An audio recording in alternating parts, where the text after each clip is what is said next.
এবার স্বামীর বিরুদ্ধে বধূ নির্যাতনের মামলা দায়ের করল খোদ নির্যাতিতা গৃহবধূ। অভিযোগ রয়েছে যে স্বামী প্রতিনিয়তই নাকি অত্যাচার চালাতো। গত 5 বছর আগে আমতলী থানার অন্তর্গত নেতাজি সুভাষ কলোনি এলাকায় রূপচাঁদ বেগমের সামাজিকভাবে বিয়ে হয়েছিল ভদ্রনগর থানার অন্তর্গত রতননগর এলাকার কুদ্দুস মিয়ার ছেলে কবির হোসেনের সাথে।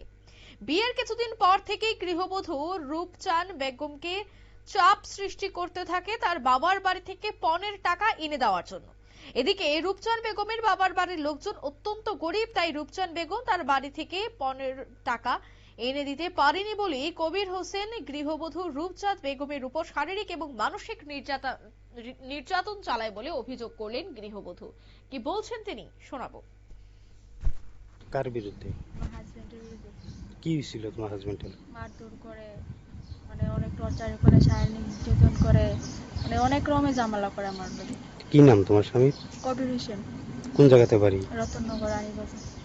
কি করে তোমার স্বামী? নিঃসময় যে টাকা তুম- এই তো 6, 7 হয়ে যাবে।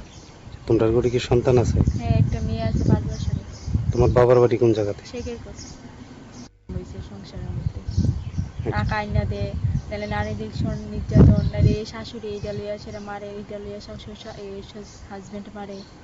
আচ্ছা, মারধর করতো কে বেশি? হাজবেন্ড। তো আপনারা শুনলেন এই গৃহবধূর বক্তব্য। এদিন নির্যাতিতা গৃহবধূ পুলিশ প্রশাসনের কাছে দাবি জানিয়েছেন এই ঘটনাটি যেন সঠিক তদন্ত অনুসারে মামলা নথিভুক্ত করে অভিযুক্ত স্বামী কবির হোসেনের বিরুদ্ধে আইনগত প্রয়োজনীয় পদক্ষেপ যেন গ্রহণ করা হয় সে দাবি তিনি জানিয়েছেন। নিয়ে নিচ্ছি ছোট্ট একটি বিজ্ঞাপন বিরতির সঙ্গে থাকুন।